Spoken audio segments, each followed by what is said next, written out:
ఈ కార్యక్రమానికి ఎప్పుడో రావాలి, నేను కనీసం 6 నెలల ముందు రావాలి. ఏదో ఒకటి అడ్డం వచ్చి ఓసారి కరోనా అని, ఓసారి కేసీఆర్ నన్ను అవధరించేసి చేసి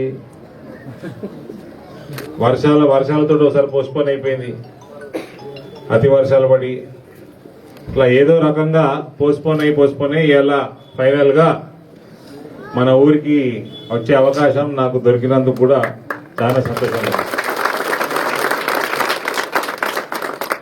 ఇవాళ పొద్దుటి నుంచి అనేక కార్యక్రమాల్లో పాల్పంచుకుంటూ లాస్ట్కి ఎక్కువ సమయం సాయంత్రం పూట మీ అందరి మధ్యలో ఉండడం మంచిగుందిడా. మీ అందరిని ఆహ్వానిస్తా ఉన్నాను. మనం అందరం కలిసి కొరుట్ల నియోజకవర్గం ఏర్పడ్డాక 2009 తర్వాత మనం ఇక్కడ కాషాయ జెండా ఎగరేయలే. ఈసారి 2023 అయితే 23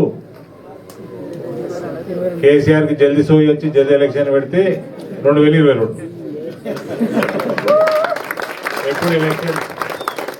ఎప్పుడు ఎలక్షన్ వస్తే అప్పుడు మనం కాషాయ జెండా ఇక్కడ ఎగరేసుడు ఖాయం.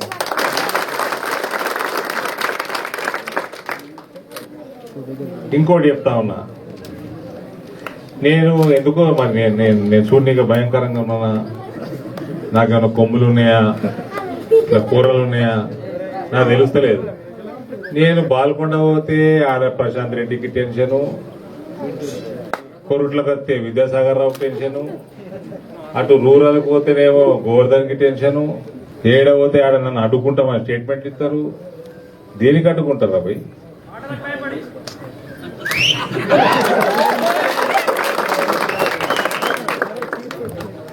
ఇలా విద్య పాపం పోలీసు వాళ్ళు అందరికి అనాలకు అందరికి పొద్దున్న నుంచి పాపం ఎండలో న్యాయపడి తిరుగుతాము.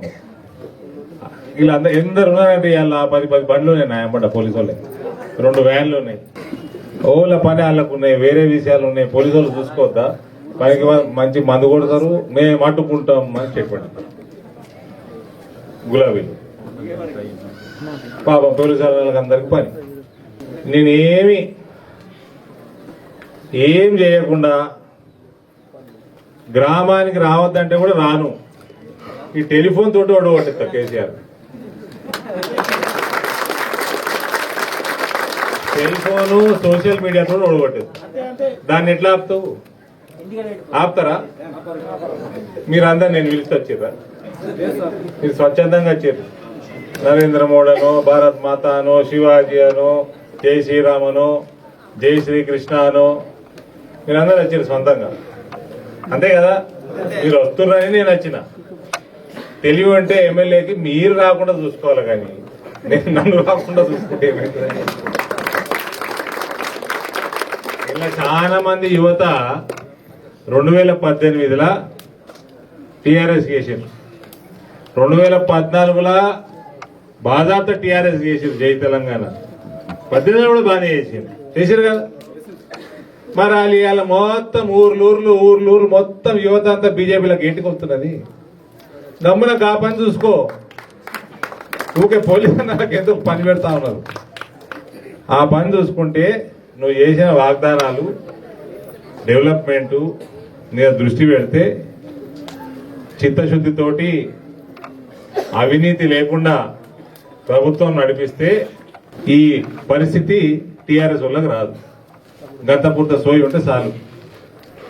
ఇక ఈయనేమో ఇవాళ నిన్న నేను పేపర్లు చదువుతీ, పంట నష్టపోయింది, ఈ 3 రోజుల కింద వర్షాలకు పడితే పంట నష్టపోయిందని. పంట నష్టం ఎంతవరకు జరిగింది ఏంది, ముఖ్యమంత్రి పర్యటన వరంగల్ జిల్లాలో ఉన్నది అని నిన్న పేపర్లో చదువుతీ. ముఖ్యమంత్రి పంటలు నష్టపోతే పర్యటన చేయాలని కేబినెట్ తీర్మానం చేసిందట. నేను ఒక 30 సంవత్సరాల నుంచి అయితే ముఖ్యమంత్రులు చూస్తున్నా, ఏ కేబినెట్ కి ఇటువంటి తీర్మానం చేయదు. పంట నష్టపోతే ముఖ్యమంత్రి సొంతంగా పోతాడు, తుఫాన్ వచ్చి వరదలు వస్తే చూడనీకి హెలికాప్టర్ ఎక్కుతాడు పోతాడు. ఈయన పంట నష్టపోయింది, అది కూడా మరీ భయంకరమైన నష్టమేం కాదు, 3 రోజుల కింద పడ్డదానికి. దానికి కేబినెట్ తీర్మానం చేసి వరంగల్ కి సీఎం పోతున్నాడని చెప్పి ఎన్నడైంది ఇలా కేబినెట్ నిన్న మొన్న అయింది. అయినాక తీర్మానం అయితే నేను పేపర్లలో, సోషల్ మీడియాలో న్యూస్లలో చూస్తాను. ఇవాళ చూస్తే వరంగల్ పోకపోయా. వరంగల్ పోలే, మంత్రులు పోయినట. మరి నేను ఏంటికి పోలే ఎగ్గేసి చాలా మంది అంటారు, ఎక్కువేసి హ్యాంగ్ ఓవర్ చాలా తక్కువ మంది కొడతారు. హ్యాంగ్ ఓవర్ ఉన్నట్టున్నాడు. మళ్ళా ఉత్తరప్రదేశ్ పోయాట, పక్కకు వరంగల్ ఓడి లేదు, హుజూరాబాద్కి వచ్చింది లేదు, దుబ్బాకలో తిరిగింది లేదు, జిహెచ్ఎంసీలో తిరిగింది లేదు. తిరిగిందా?